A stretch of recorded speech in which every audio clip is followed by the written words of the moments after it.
Goeiedag geliefde disipel van Jesus en baie welkom by nog 'n episode van In Jesus Bybelstudie. Ons het gister begin met 'n nuwe reeks wat ons noem Intimiteit met Jesus. Maar dit volg op die hakke van ons vorige twee reekse wat begin het met ons identiteit in Christus en toe bruid van Jesus.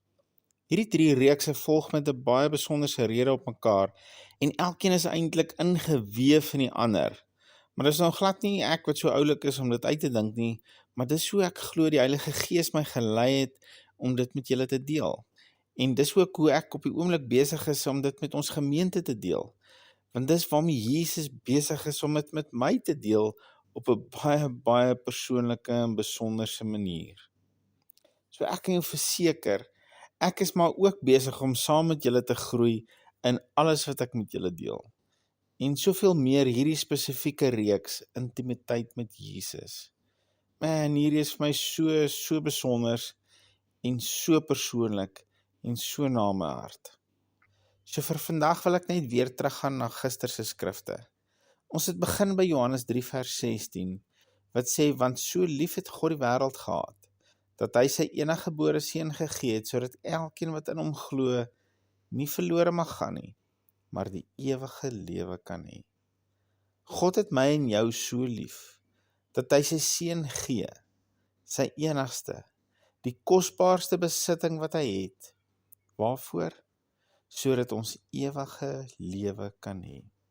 En ek dink as God bereid was om die kosbaarste, waardevolste besitting van die ganse heelal te gee, vir 'n spesifieke rede en 'n spesifieke doel, dan is dit niks minder as reg vir ons om uit te vind presies waarvoor was dit dat hy hierdie dierprys gestuur het nie. Dink jy nie ook so nie?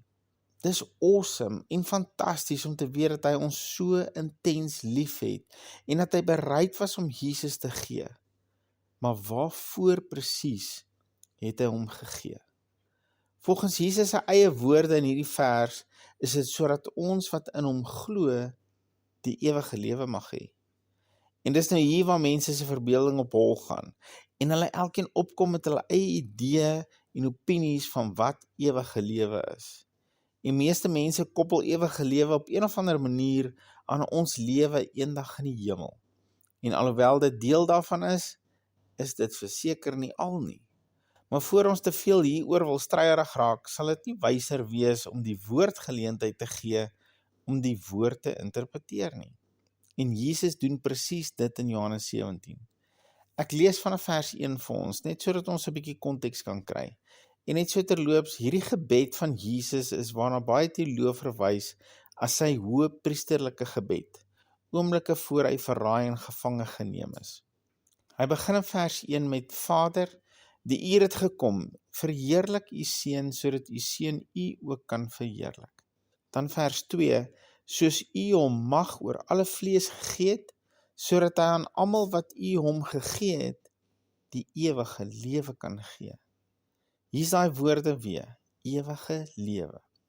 Soos u hom mag oor alle vlees gegee het, sodat hy aan almal wat u hom gegee het, die ewige lewe kan gee. God het aan Jesus mag gegee vir 'n spesifieke doel, om ewige lewe te gee. God het Jesus gestuur vir ewige lewe. God gee aan Jesus mag om ewige lewe te gee. En dan kom hy in vers 3 en verduidelik presies vir ons wat is ewige lewe. En dit is die ewige lewe, dat hulle u ken, die enige waaragtige God en Jesus Christus wat u gestuur het. Hier is dit so duidelik soos wat jy dit ooit kan kry. Ewige lewe is nie die hemel nie, en is ook nie iets om voor te wag tot ons eendag in die hemel kom nie. Ewige lewe is vir ons om God en Jesus te kan ken op 'n baie intieme en 'n baie persoonlike en elke dag vlak, nou in hierdie lewe. Ek en jy kan God ken nou. Dit is wat ewige lewe beteken en dit is waarvoor Jesus gegee is en dit is waarvoor hy mag ontvang het, om aan my en jou die mag te gee om God en sy seun Jesus te ken. Wat 'n voorreg. Maar hier is nog iets wat baie besonders is oor hierdie woordjie wat hier vertaal is as ken. Dis die Griekse woord gnosko, en ek hoop ek spreek hom reg uit. En sonder om te tegnies te raak, gaan ek net weer die woordkans gee om die woord te interpreteer. In Lukas 1 kry ons vir die maagd Maria, wat deur Gabriël vertel word dat sy gaan geboorte gee aan die seun van die Allerhoogste. En in vers 34 vra Maria, hoe kan hierdie dinge wees, aangesien ek geen man het nie? Hierdie woordjie wat hier vertaal word as het, ek het geen man nie, is weer die Griekse woord gnosko. Dieselfde woord wat in Johannes 17 vers 3 gebruik is om te verduidelik hoe ons God en Jesus moet ken. Die New King James vertaal dan ook hierdie gedeelte so: How shall this be, seeing I know not a man? Seeing I know not a man. Of dan in Afrikaans, aangesien ek nie 'n man ken nie. Wat wil ek vir jou hierdeur sê? Dat die vertalers verkeerd was? Glad geen sins nie. Ek wil jou net wys dat hierdie ken van God is baie meer en strek baie verder en baie dieper as blote intellektuele kennis. Dis die woord wat Maria gebruik het om te sê, sy was nog nie intiem met 'n man gewees nie. En Jesus gebruik hierdie selfde woord om te verduidelik wat hy bedoel het met ewige lewe. Dis sodat ek en jy God vir onsself kan ken op 'n baie persoonlike, baie intieme wyse. Inteendeel, dit is waarvoor Jesus gekom het. Ja, hy moes sonde uit die pad uitvat, want sonde het skeiding gebring tussen ons en God, en sonde het veroorsaak dat ons nie aangesig tot aangesig in eenheid met God 'n verhouding kon hê nie. En prys die Here Jesus, hy het vir ons betaal, en dat sy bloed het ons sonde vir ewig weggewas. Halleluja! Maar dis nie die primêre rede hoekom hy gekom het nie. Die primêre rede was om hom te kan ken. Kom ons gaan terug na Johannes 3 vers 16, want wat ons nou weet, en ons kyk weer na wat Jesus hier vir ons sê en bedoel het. Want so lief het God die wêreld gehad, dat hy sy eniggebore seun gegee het, sodat elkeen wat in hom glo, die ewige lewe kan hê. Met ander woorde, sodat elkeen wat in Jesus glo, 'n intieme verhouding met God en met Jesus kan hê. Dis die primêre rede hoekom Jesus gekom het, om die intimiteit wat in Eden verlore gegaan het, te herstel. Dit verander alles.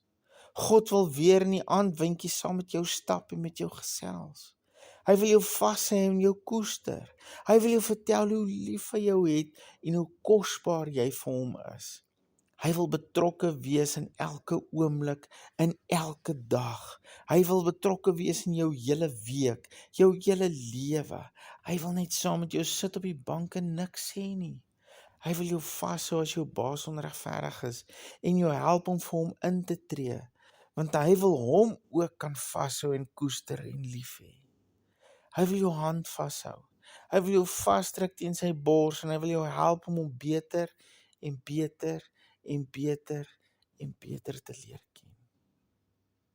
Sal jy vir hom tyd skep en geleentheid gee om dit vir jou te doen?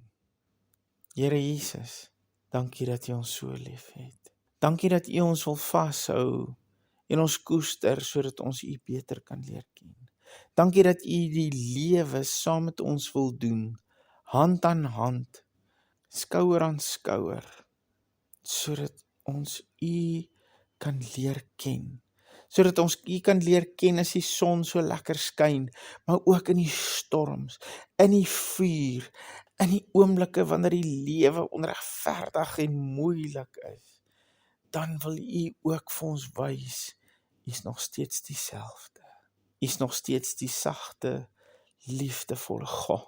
En U wil ook daar ons help om U te ken.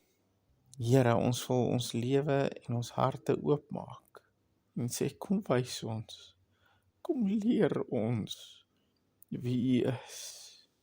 Help ons om U te sien, om U te ken. Help ons hoe dit lyk om intiem met U te wees. U het so duur prys vir ons betaal om dit te mag ervaar. Hier is ons, Here. Ons wil intiem intens U leer ken. Amen. Geliefde van Jesus, hou jou oog op hom, hou jou arms oop vir hom en leer hom ken. Shalom.